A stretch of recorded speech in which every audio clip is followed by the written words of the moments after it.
ఇలాంటి మరెన్నో వీడియోలు చూడడానికి like, share, subscribe and comment. ఈరోజు ఈ వీడియోలో రామానుజాచార్యుల జీవితంలో చిరస్మరణీయంగా నిలిచిన కొన్ని సంఘటనల గురించి, తిరుమల మూల విరాట్ ఎవరో నిరూపించిన విషయాల గురించి తెలుసుకుందాము. విశిష్టాద్వైతాన్ని వ్యాప్తిలోనికి తెచ్చిన యతి, వ్యక్తి కన్నా సమాజ శ్రేయసే ముఖ్యమని చాటిన మానవతావాది, భగవతారాధనకు కులమతాలు ప్రాతిపాదిక కాదన్న సమతామూర్తి. ఆయన జీవితంలో చిరస్మరణీయంగా నిలిచిన కొన్ని సంఘటనల గురించి తెలుసుకుందాము. శ్రీరంగం నుంచి 2 శిష్యులను వెంటబెట్టుకుని హరినామస్మరణ చేస్తూ 150 మైళ్ళు కాలినడకన తిరుగోష్ఠియూరు చేరుకున్నాడు ఒక యువకుడు.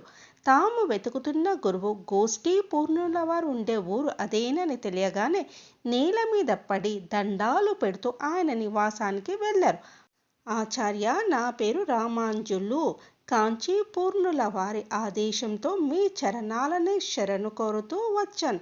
శిష్యుడిగా స్వీకరించి జ్ఞానభిక్ష పెట్టండి అని వేడుకున్నాడు.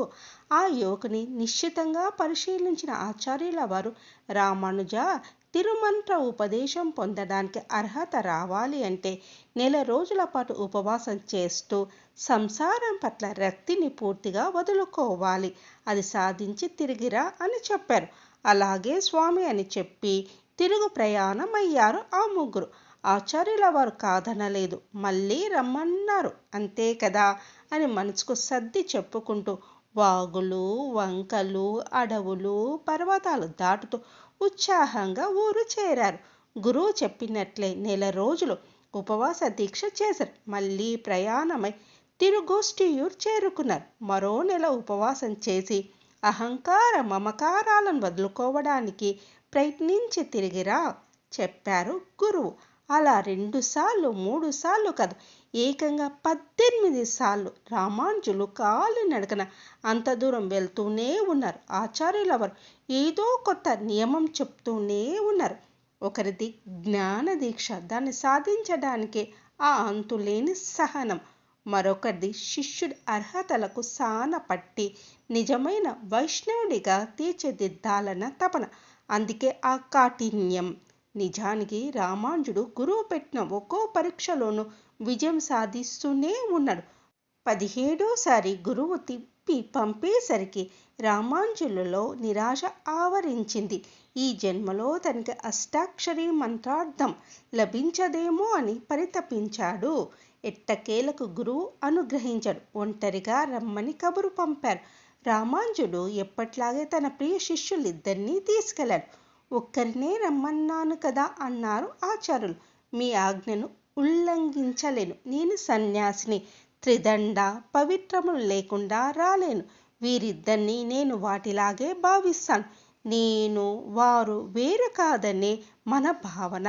మమ్మల్ని అనుగ్రహించని ఆచార్య చెప్పాడు రామానుజుడు. మంత్రోపదేశానికి సిద్ధం కమ్మని ఆదేశిస్తూనే గురువు మరొక మాట చెప్పారు. ఎన్నో పరీక్షలకు నిలిచి నీవు ఈ మంత్రాన్ని పొందుతున్నావు.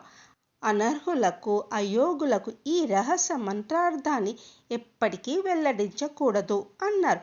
రహస్యం కాపాడతానని ప్రతిజ్ఞ చేశారు రామానుజులు. చెవిలో ఆయన చెప్పిన తిరుమంత్రాన్ని, మంత్రార్థాలను శ్రద్ధగా విన్నాడు. గురువు చెప్పిన బోధనలన్నీ ఆకలింపు చేసుకున్నాడు. శ్రీరంగం నుంచి 18 సార్లు వచ్చిన రామానుజుడిని గురువు కరుణించాడని అష్టాక్షరి పరమశ్లోక పరమార్థాలను ఓం నమో నారాయణాయ అన్నది అష్టాక్షరి మంత్రం. చరమ శ్లోకం అంటే భగవద్గీతలో కృష్ణుడు చెప్పిన చివరి శ్లోకం. దాన్ని మంత్రంగా తీసుకున్నారు పండితులు. ఈ రెండిటికీ ఉన్న నిగూఢమైన అర్థాన్ని గురువు ముఖతా నేర్చుకోవాలంటారు. ఉపదేశించారని ఊరంతా తెలిసిపోయింది. ఇన్నాళ్ళు పట్టు వదలకుండా రామానుజుడు రావడాన్ని వారు ఆసక్తిగా గమనిస్తున్నారు. దాంతో వారంతా ఇప్పుడు ఆనందంగా రామానుజుని చుట్టుముట్టారు. వారిలో కొందరు ముందుకు వచ్చి, నీ వంటి గొప్ప భక్తుడికే ఇంత కష్టమైతే ఇక మాలాంటి సామాన్యులకు, సంసారులకు తిరుమంత్రాన్ని ఎవరు ఉపదేశిస్తారు స్వామి అని అడిగారు. ఆ మాటలు రామానుజుని ఆలోచనలో పడేశాయి. పరమాత్మని చేరుకునే మార్గాన్ని రహస్యంగా ఉంచడం ఎందుకు? జ్ఞానము కొందరికే పరిమితం కావాలా? ఇంత గొప్ప విజ్ఞానాన్ని నా ఒక్కడి కోసం వినియోగిస్తే అది స్వార్థం కాదా? తిరుమంత్రం భగవంతుడిదైతే, ఆయన అందరివాడైతే తిరుమంత్రం అందరిది కాకూడదా? ఇలా ఆలోచిస్తూ అక్కడ సౌమ్య నారాయణ కోవెలకు వెళ్ళాడు. తాను ఇంతగా కష్టపడి నేర్చుకున్న ఈ మంత్రార్థ సంపదని అందరికీ పంచాలని నిర్ణయించుకున్నాడు. శిష్యులు ఊరి వారందరినీ పిలుచుకొచ్చారు. ఇంతలో రామానుజుడు ఆలయ శిఖరానికి చేరుకున్నాడు. అందరూ రండి, వినండి. ఈ మంత్రం మనందరిది. నేను నేర్చుకున్నది మీకు చెప్తాను. దాన్ని జపించండి, అంతర్థాలు తెలుసుకొని తరించండి అంటూ ఓం నమో నారాయణాయ అన్న అష్టాక్షరి మంత్రాన్ని అందరి చేత పలికించాడు. ఆచార్యుల వద్ద తాను నేర్చుకున్న విశేషాలను వివరిస్తూ సుదీర్ఘంగా ఉపన్యసించారు. అప్పటి వరకు కొందరికే పరిమితమైన రహస్యం అలా బహిరంగమైంది. కుల, మత, వర్గ, వర్ణ భేదాలేమీ లేకుండా ఊరంతా తిరుమంత్రము, చరమ శ్లోకాల విశేషాలను వీణుల విందుగా ఆలకించింది. తనకిచ్చిన మాట తప్పిన రామానుజుల పట్ల ఆచార్యులు ఆగ్రహోదగ్రులయ్యారు.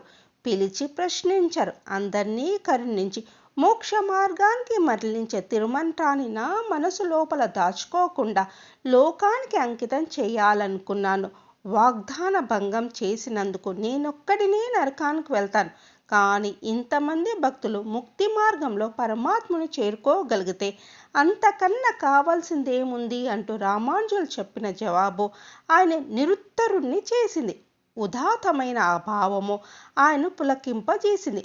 వాత్సల్యంతో శిష్యుణ్ణి అక్కున చేర్చుకొని నీ భక్తి మార్గాన్ని ప్రపంచమంతా చాటు, అది రామానుజ మార్గమై వర్ధిల్లుతుంది అని ఆశీర్వదించారు.